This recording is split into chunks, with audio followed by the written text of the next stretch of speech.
Hey everybody, it's Jason at Kaiser Willys again, and today we're going to be discussing the US made. It's a lower profile rear main seal.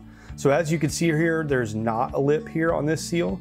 So what we're going to do is we're going to go ahead and install onto the cap like we did onto the block. We're going to leave one side high and then the other side is going to be low, and we're going to do the reverse on the block side.